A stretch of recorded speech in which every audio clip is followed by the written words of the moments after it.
Yo, yo, yo, what is happening, my friends? Thank you for joining Lucky Legend again. It is me, it is Aaron Johnson, Lucky Legend, the Wiz, the Wizard, whatever you would have me be. Thank you for joining me for another Waffle Mafia podcast, you see. So, Waffle Mafia podcast, this is our weekly Waffle wrap-up of all the things that are going on in the Waffle Mafia and in the world of Masters of the Universe. So I appreciate you guys jumping in with me tonight. We're doing a late night edition, of course, since tonight is Thirsty Thursday. I'd like to give a shout-out to everybody who's joining me in the room. Of course, if you are in the chat room and you jump in, you can jump in, join the conversation, talk about what we're talking about, and more or less participate and be a part of the Mafia, bro. And that will get you a free spot on a wheel, yo. So big shout out to everybody in the room. Alexander Kent, good to have you, sir. Vaughn, what's happening, my friend? Cullen Culp gets awfully late when you podcast first. I guarantee you that. But I got my beer and I got my cap, so we're all right. We'll get it in. What's happening, Eric Glenn? Mr. Brosvik, party time. Lenny, what's going on, Lenny? What's happening, dude? Maynor, Hummel is setting the bar on how drunk you can be and still do a podcast. Did he set the bar on that? Is that a I mean, I don't know. A podcast, maybe. A waffle, no. I'm pretty sure that John and I have been in contention for that for quite some time. The award still goes to Sugar Mama P because she got her other name, Can't Standra, over the past 2 years. So it was interesting. We were talking about it earlier today. I was talking to Douglas Preston, who helps me with Lucky Legends and helps me with the page. And Doug and I were talking about the last little bit and how we're coming up on the 2-year anniversary of the Waffle Mafia and doing what we do. And that comes up in the end of July for Lucky Legends. So, of course, big party for that. And we're just talking about it today, you know, how crazy it's been over the last 2 years and some of the fun times that we've had in the group and the things that we've shared. And lately, guys, I mean, you guys doing what you do on the page and talking on the page, you guys are the reason that Lucky Legends does what it does. You guys are Lucky Legends. You guys are the Waffle Mafia.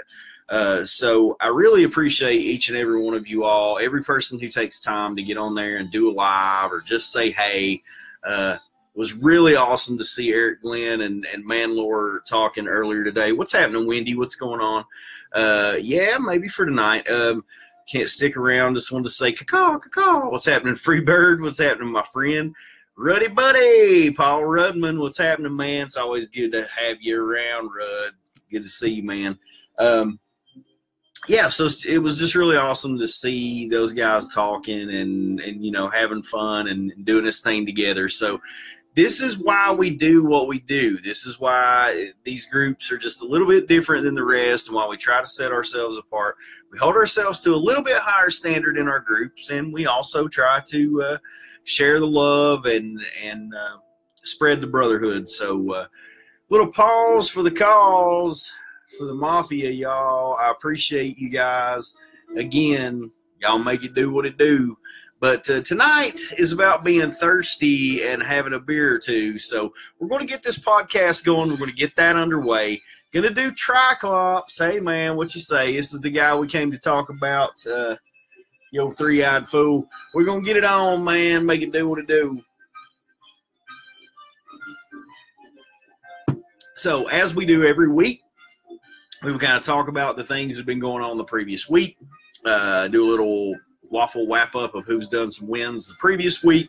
I do you a little update on shipping normally because we have some things to ship, so I'll let you guys know what's going on with that. And then beyond that, man, it's just a chance for us all to get together, talk. I try to interact with you guys in the chat while I can. Tonight, luckily, it's moving up through there, so I can actually see what you guys are saying. So I have comments tonight. So big shout-out before we get rolling here. What's up, Cristobal Davila? Try to talk to everybody in the chat room. Big show, what's happening, Mr. Zertouche? Draven Black, if you're up this late, I highly doubt that. But shout out to you, my young friend.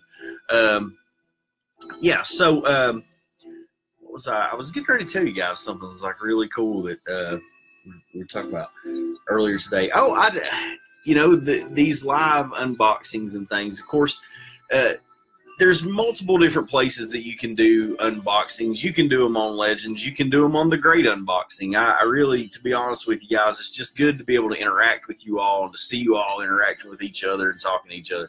That's what it's all about. So, I don't care. Go live here. Go live on another page. Go live, man. Talk to each other and spread the love and that kind of thing. But so big shout outs, a couple things this past week that I know were kind of big things that were going on.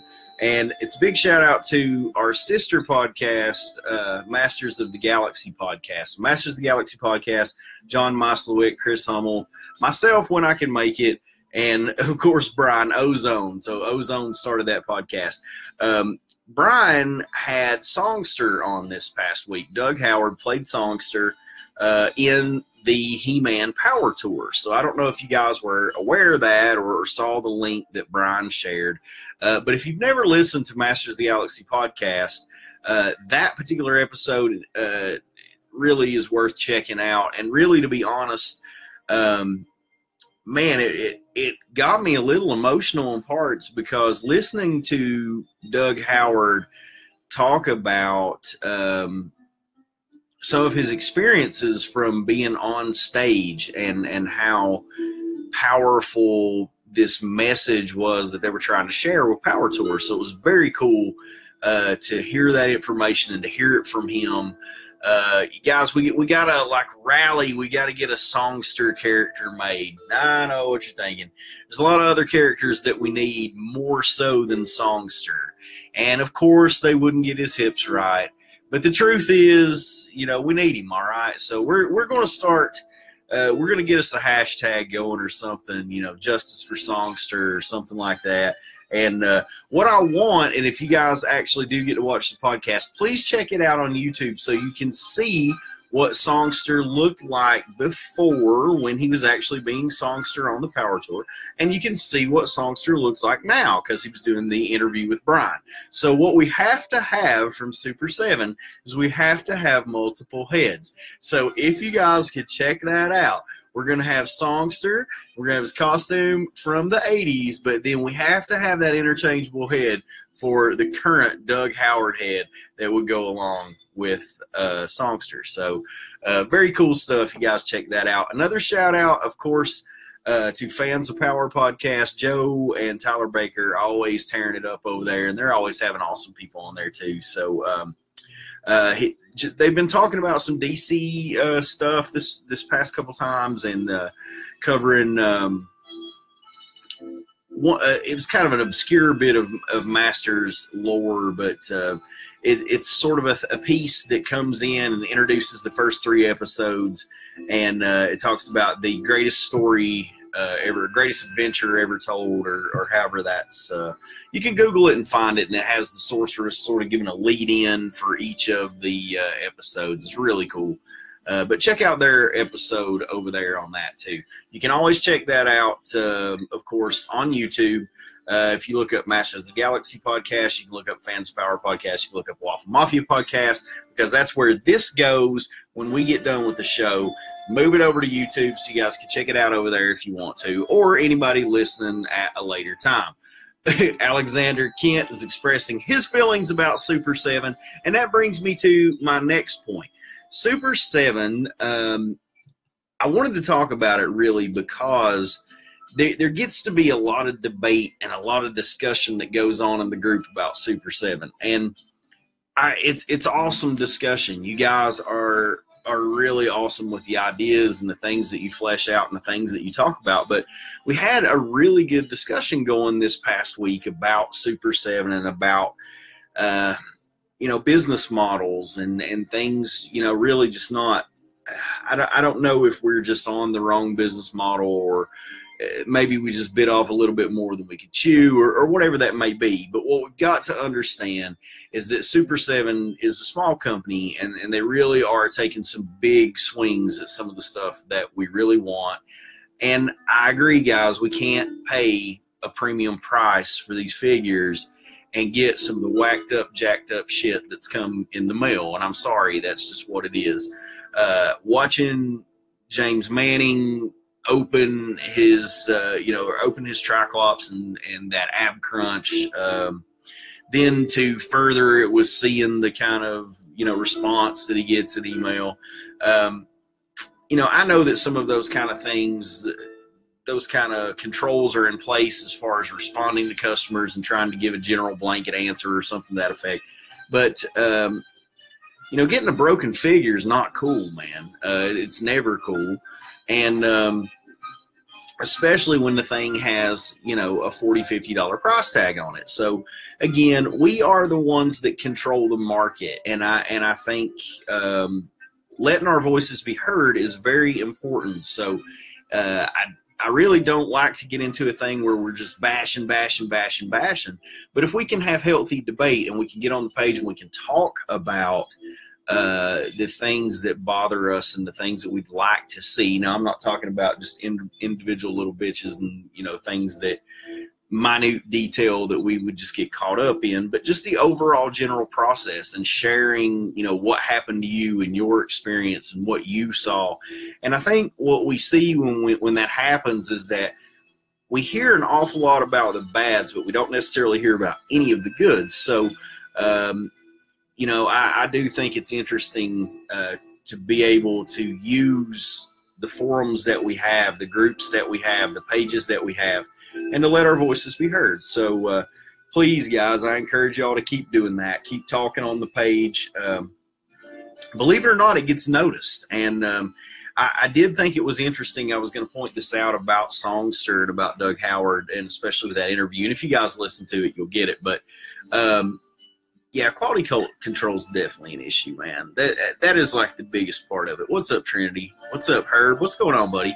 Yeah, I mean, I don't make excuses for the customer service at all. I don't make excuses for the figures being what they are. I mean, I'm not the guy that's going to sit here and Super 7, but I'm also not the guy that's going to bash them all to pieces either, because there's a lot of different little factors that are going on with what we got going on right now. And I think if they could tack down one or two of these factors, it would really help out with some of these other factors. So, or at least they can devote their time to trying to solve those factors. But on to Doug Howard and Songster, what I was going to say.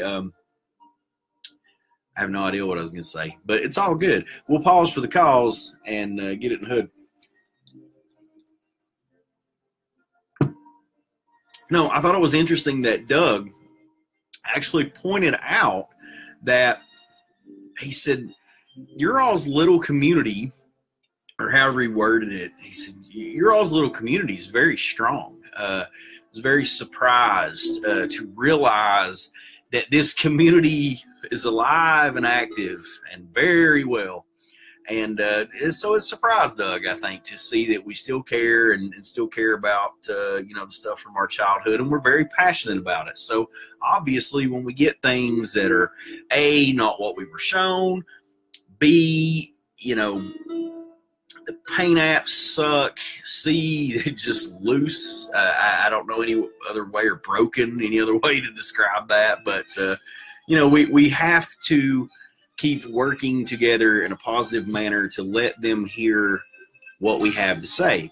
And if we continue to shove it down their throats and say, this is not what we want, this is not what we're going to buy, until you make it right, eventually, guys, we're going to be heard. So there's the deal on that. That's my rant. But a lot of healthy discussion on Super 7 this week. I thought it was really awesome, some of the stuff that's going on in the group. The attorney and logger is strong with this group, Wally Cat. Super 7's brains gives some of the ultimate Tila. Let's see. Wonder if Super 7 actually even cares. The email they sent out the most didn't seem to indicate that they do. I agree, Alexander. Yeah, because I think as far as being passionate about making our toys and making a cool product and making something that is flashy and jazzy and just absolutely, looks cool, I think they want to do that. I really do. I believe that. I think that Brian Flynn really loves the property, and I think he's very much interested in paying homage and respect to the product and the line and the property and all that good stuff. But I think what you see there, when a company passes things off to other people to take care of, especially customer service, it gets lost in translation, man. And sometimes these blanket statements or these just sort of canned email responses, they don't really fit the bill. So you want a much more personal touch on that. And, that's something that maybe we talk to them and let it be heard. This is it. We don't appreciate the way that you're talking to us through email, or the fact that you didn't, respond in a way that made any sense. But the truth is, if you look at their track record, they're much more transparent with us than Mattel. So, we're always quick to point out the faults, but there are a lot of very good positives with Super 7 also. Let's see what's up. Don't F with our He-Man emotions, man. It's true. It's true. All right, so let's wrap it up here. So it's 11:25. We got 5 minutes before what I was wanting to do the waffle, but that's okay. I of course stalled you 10 minutes on the start. I was trying to do my 5 minutes classy late thing, and since I'm naturally a late person, that didn't work out very well. But thank you guys for putting up with me always. Let's pause for the cause. And let's get this underway. Shipping update from last week, man. Everybody's getting mail. Hope everybody saw, some of the stuff. I appreciate y'all posting that on the page and sharing your pictures. It's always cool to see when one of these bad boys make it to their new home. Last week we did Thirsty Thursday, terribly late edition, and it definitely was. Did the same thing we're doing tonight. Of course, we did Saturday. Did Syrupy Saturday as well. We did a little bit of that Willow Waffle stuff. We're going to do a little bit more of that tonight too. So for anybody who's listening later time, don't know what it is when we do what we do, just come over here and have a lager or two. We have a little gathering. We say a few rhymes, and we're brothers and sisters, and we have a good time. So with that said, we move on to the guy that we got to talk about tonight. And really, guys, I say this every time. Honestly, one of my favorite figures of the line. But truthfully, there really is not a lot to TRI-KLOPS as far as sculpt-wise, I guess. I mean, there's nothing just crazy. He's a humanoid character. Obviously, he's got the 3 eyes. But as you dig into the figure and you find out a little bit about who he is and who he be, he is very interesting, you see. So loyalty can be bought, and there you go. Tonight we deal with the 3-eyed feller, bro. So there he is. Come on, buddy. Come on, man. Act right. Get up here. And there you go. He's just going to stand up there and stare at you, bro. So good old TRI-KLOPS. We'll talk about him. Evil and Sees Everything, released in 1983. He was a part of the second wave. Interestingly enough, and I just thought this was mad interesting. Roger Sweet came up with the concept, with the idea for TRI-KLOPS, and for a while it wasn't really known who came up with the idea of TRI-KLOPS, but Ted Mayer, who was a part of Mattel's marketing at that time, spoke to over on Battle Ram blog. If you guys check that out, it's a very great place for source information. So please always give a big shout out to Battle Ram blog, because there's a lot of information over there. But Ted actually popped in the comments on Battle Ram blog and let them know that, yeah, it actually was Roger who had the concept for TRI-KLOPS. So Roger Sweet, credited with the design or the concept of TRI-KLOPS, according to Ted Mayer, back in 1983. He was released in the second wave. Now, in that particular wave, we had Many Faces. Let's see, who else did we have? So we had Many Faces for the Heroic Warriors. I'm looking for the other Heroic Warrior because we only had one. Come on now. Let's see where it be. and Ram Man. So we have Manny Faces and we have Ram Man as the heroic warriors for that particular release. But we had 4 evil warriors. So we had Evil Lynn, Faker, Trapjaw, and TRI-KLOPS. So interestingly, that wave wasn't balanced out 3 and 3. We didn't have 3 good guys, 3 bad guys. What we actually got was we got 2 heroic warriors, and then we got 4 evil warriors. Now, why would they do that? Was there any kind of intention behind that? Actually, there was. So Roger Sweet has went on record as saying that when TRI-KLOPS was originally envisioned, he was envisioned to actually be a good guy. So he was much like some of the other good folks, a humanoid character. So, you know, mostly human in design. He was a bounty hunter, but he was conceptualized originally as being a good guy. So if he had been a good guy, that would have balanced the wave, and we actually would have had 3 heroic warriors and 3 evil warriors. So very interesting stuff from the early days of TRI-KLOPS. It does also go on to say that he was equipped with a power sword. He had 1 eye for day, 1 for night, and 1 where he could see around corners, which is pretty much an ongoing thing with TRI-KLOPS as we see him throughout the different canons and the different ways that he's represented. He's represented, the eyes can do different things, but they stay consistently with a day eye, night eye, and then go on to give them names. So with the original toy, because, as we've talked about in the past, we have all the parts reuse and masters, what we saw was we actually saw a He-Man figure being reused. So on the original, and I actually don't have a vintage TRI-KLOPS, which is insanity.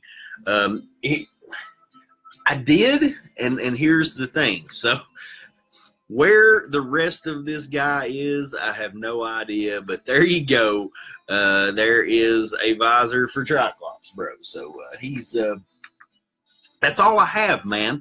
But here's what it be. This is the best representation for me, the old classics version. So of course, very true to what the vintage figure would be. But actually what we had is we had a He-Man figure that was just very cleverly painted. So we got these bright bracers. Now on the original figure, of course, He-Man has the bracer on the left side. That is the larger bracer that is there and is painted. We got this repaint here. We got the black in the center. And then, of course, the boots are completely black on the vintage toy as well.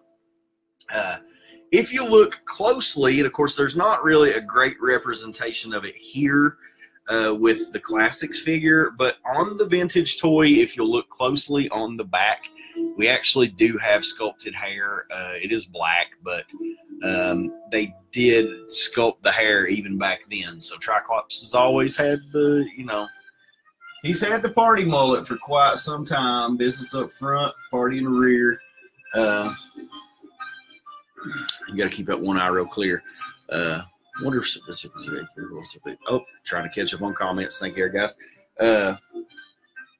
Released with the mini comic Terror of TRI-KLOPS. That was my first introduction to TRI-KLOPS, and honestly, for me, I don't know why I felt this way about it when I was a kid, but it was much the same, I guess, for some other people, because I've read other stuff that's very similar. But he just sort of had, like, for me, this was more like a concerned eye or a you know, startled eye. It's like, oh my God, there's He-Man. You know, this was sort of like, you know, I'm mad, but I'm not too mad. Kind of mad, but now I am really mad. So, for me as a kid, TRI-KLOPS, I always loved that figure, and that was just the way that I perceived those eyes to be. Now, I know, you know, as we got on later on, we got to reading and found out, you know, this one's seeing the day, this one's seeing the night. you attribute that to different things when you look at it. Maybe you think this eye is this and this eye is that. But, you know, as a kid, you see things kind of crazy. And that was a thing for me. It was always sort of the concerned eye. And then mad eye. And then the really mad eye. So, I don't know. Piece of my childhood with TRI-KLOPS. I always enjoyed him. I always thought he was a really awesome character. And the biggest part of this character for me, or the reason that I think he's one of the greatest characters, is the way he was introduced in the mini-comic. So if you dig into the mini-comic with TRI-KLOPS, what we get is a very different figure, at least in look, than what we got here. Now, obviously, very much different than the look we got from Super 7. Too soon, huh? But no, not at all the look that we see in the mini comic. So what we would see over here, let's go over to our mini comic Bible. Turn over to First Terror of TRI-KLOPS, book 1.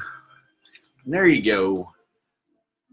Over here with the Terror of TRI-KLOPS, bro. So even from the beginning, what we see, we've got that beautiful scene of TRI-KLOPS coming out there. We've got sort of this power portal, and he's slashing through it. Skeletor's in control in the back with Beastman. And what was very apparent to me, and especially from the very beginning, was the fact that TRI-KLOPS was a force to be reckoned with. He wasn't introduced as just a lackey for Skeletor. He wasn't just... Two beers open. Over there. Let's have a pause for the cause, because apparently Johnson's lost. He wasn't released as a lackey. He really wasn't a bumbling character at all. In fact, the way that he's originally released with our mini comic, of course, that's how we found out who he was. In the Terror of TRI-KLOPS, we find Skeletor talking to Beastman. He says, "Excellent, my British lackey, TRI-KLOPS, the hunter, and he be mighty master. Perhaps we could persuade him to help us." So what we see is Skeletor wants to bring TRI-KLOPS on as an ally. Of course, Skeletor doesn't really have any allies. He simply wants to control TRI-KLOPS and use him to get the power of Grayskull. But with his magical abilities, he reaches through and grabs him from another dimension. So he's introduced, first off, as an interdimensional bounty hunter. So very interesting that he's presented in that way. He's a bounty hunter. He's a very skilled swordsman. And in fact, what we see here is as soon as he's brought in, he goes to whooping Beastman's ass. So, you know, one of the most important things that you learn about TRI-KLOPS right off the bat is the fact that he really doesn't want to be controlled, and he's really not all that scared of Skeletor one way or the other. Now, what you see here, and this plays itself to the fact that he is a bounty hunter, is I have the strength to fight you, TRI-KLOPS, and I will if I'm pressed, but I would rather hire you. TRI-KLOPS stops and says, "Hire me." So TRI-KLOPS all about the money, and it kind of makes you wonder, what if He-Man had hired him? What if He-Man had offered him just a little bit more money than what Skelly was offered? What if He-Man had just been rolling around, had a few extra Kruger Randors in his pocket that afternoon, and had just been the one to pull him through an interdimensional portal? I mean, it's all gravy. It could have happened. But I love this scene right here. This is always amazing. And it is one of the few times, or it's the first time that we see Battle Cat speaking in the mini comics. So we have this killer scene with Ram Man and Teela and Battle Cat chilling, sort of hanging out. He-Man just relaxing the afternoon away. We got peace on Eternia. Everything's great. You know, peace is better than war. And so what we continue to see over the course of that mini comic His Tri-Klops not only takes out Battle Cat, he takes out Tila, he takes out Ram Man, and he is a very formidable match for He-Man. In fact, He-Man has a hard time with him. And they sort of go toe-to-toe, and they duke it out, and they have a sword fight. And so the back and forth, their strength is matched. So it's very interesting to see He-Man, at least to me when I was a kid. Here was somebody who was not at all a pushover. This was somebody who was not in the least bit easy to defeat. So Tri-Klops, at least for me when I played with my figures, was a very formidable foe against He-Man and had almost the same strength as He-Man. Of course, He-Man had the power sword, and he had the power harness, which was very important for me as a child. That just differentiated the fact that he had more powers. Sometimes the power harness got stolen, still does here sometimes. Come in here, Draylen's got it on. I wear it sometimes.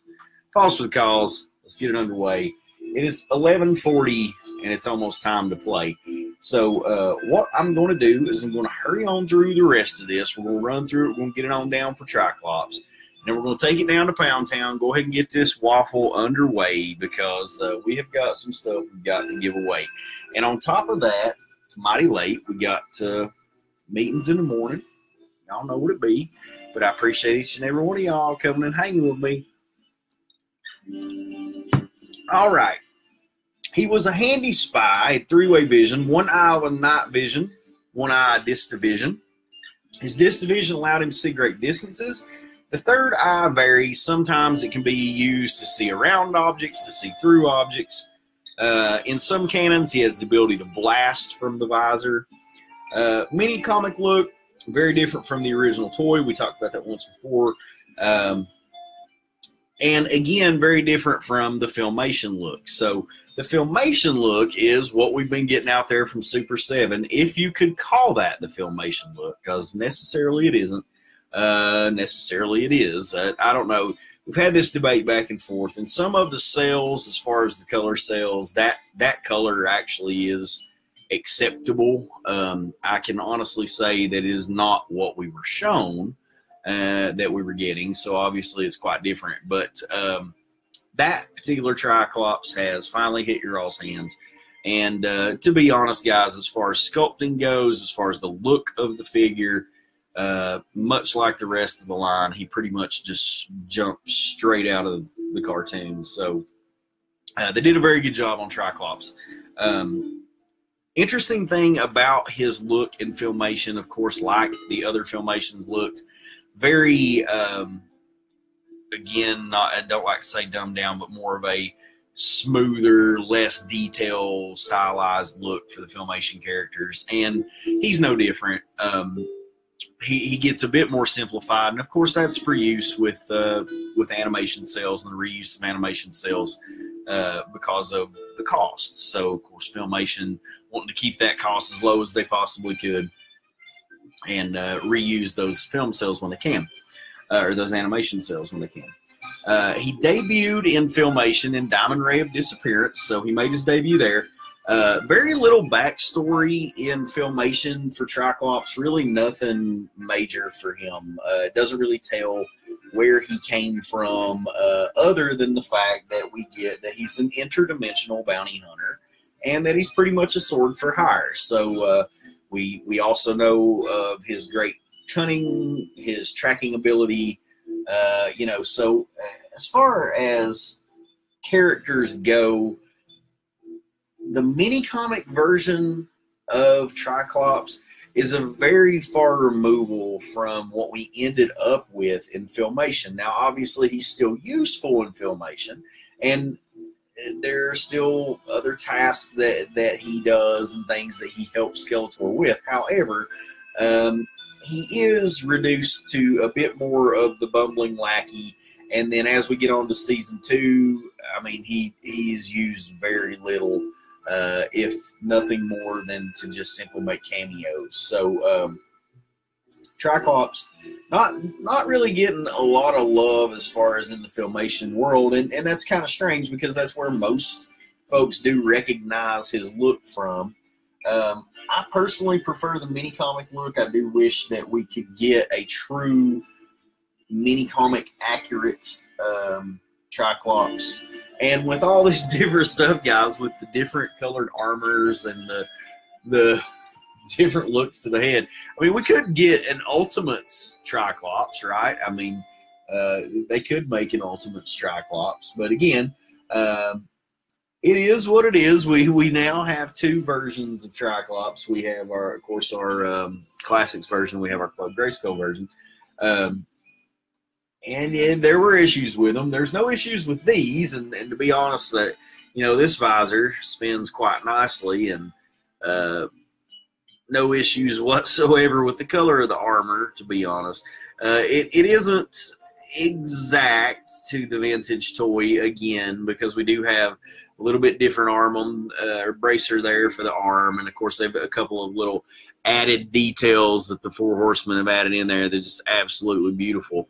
The detail, of course, on the boot, he's got the green, little green accent to the boots. But overall, man, just absolutely beautiful figure. Nice little throwback down the center here with the 3 dots. So that was kind of a throwback to some of the prototype stuff where he was trying to be fashioned a bit more like the mini comic version, I think. And then they sort of went on and stylized it and just made it easier to produce or to mass produce, so stands quite well.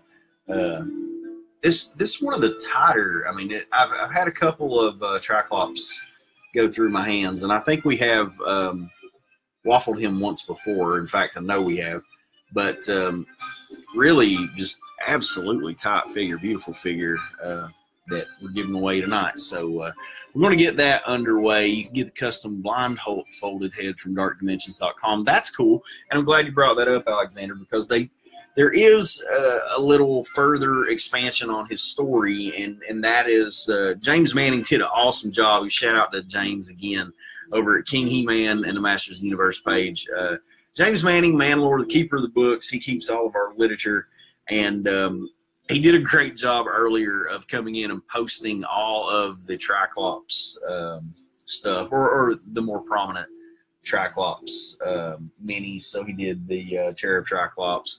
And there is a very nice MV Creations Icons of Evil that I'll talk about in just a second. But before we get to that, let's get through this. Again, very little backstory and filmation. Now, interestingly enough, the series Bible would present him as T.E. Scope. And I don't know if you guys remember this, but when we were doing a Waffle last week, or if you guys caught the Waffle last week, we were going through our golden books, and I like to give away those hardback golden books. And we got into Marlena's story, and we got into Marlena being the ship captain and the ship coming down. And when we got to the end of the story, of course, we had, gosh, I do believe, which one was this? Was this Champions of Eternia? I swear I think it was Champions of Eternia. That went out to somebody, and I can't remember who won that. I apologize for that. But Champions of Eternia, I swear, I believe, is the book that it's in. But what we see is we see Beastman, Tri-Klops, and Evil Lyn actually posing as other people on Eternia. And when they do that, it's sort of their names just screwed around. They got their names. Clever for kids. I thought it was interesting. But Steel Lork, who is Skeletor, of course, is leading this band of folks that Marlena seems to recognize. So Marlena recognizes these folks, and at the end of that book, they point out that they were actually crew members on her ship when the ship crashed, and they were mutated. So interestingly enough, in the series Bible, he was presented as T.E. Scope. So T.E. Scope, he was a crew member on Marlena's ship, who along with Evil Lyn and Beastman were mutated in the crash. So of course we had Evelyn Powers and we have Biff Beastman, and of course they were mutated.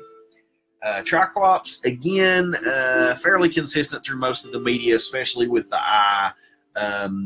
It's the Distavision, the Gamma Vision. and he can see through and around objects. Like I said earlier, he can fire blast from the visor, which is kind of interesting. In 2002, he would be reintroduced through Mike Young production and really given a little bit different role for TRI-KLOPS than what he's been given in the past, and a little bit of a backstory.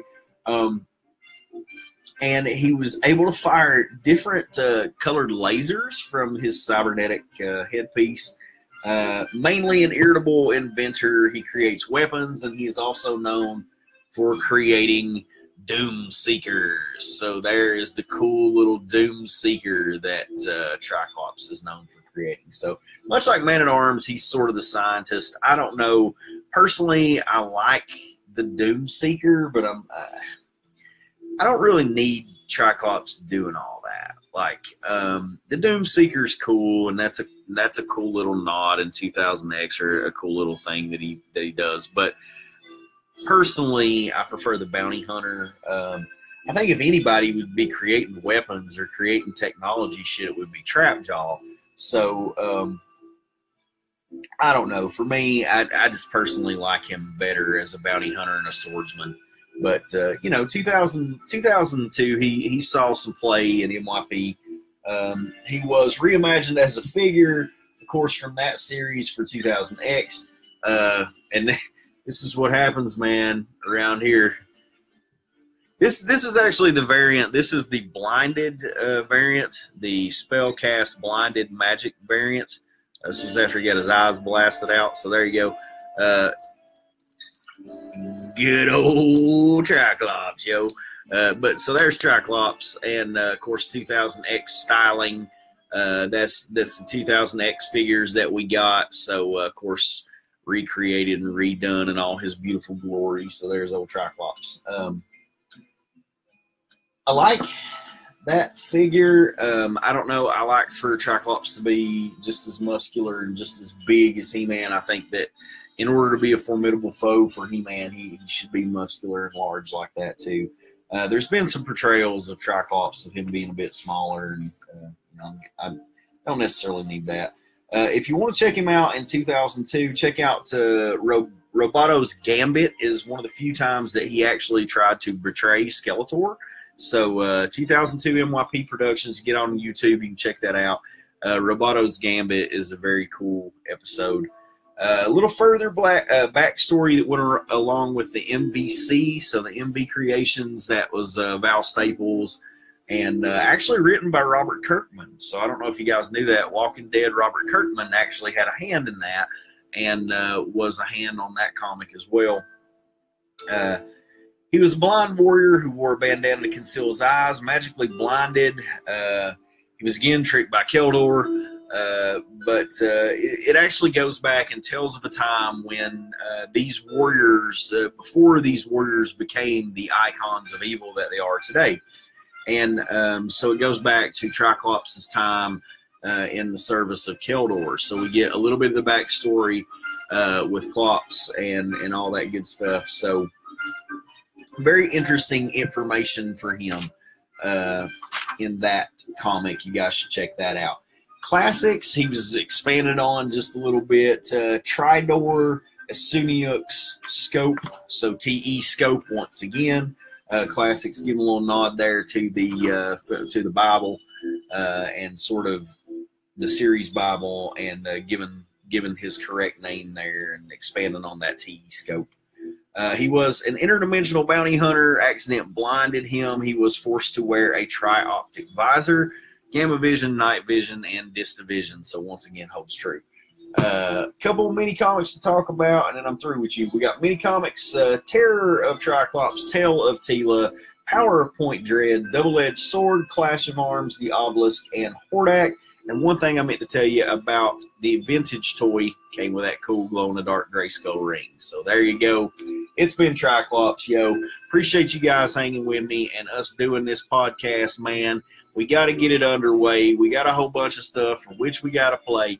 Give me 10 minutes, and we go live. We'll roll this sumbitch at 12:05. It's good hanging with y'all. Thanks for doing this thing with me. PopCultureNetwork.com. Check that out.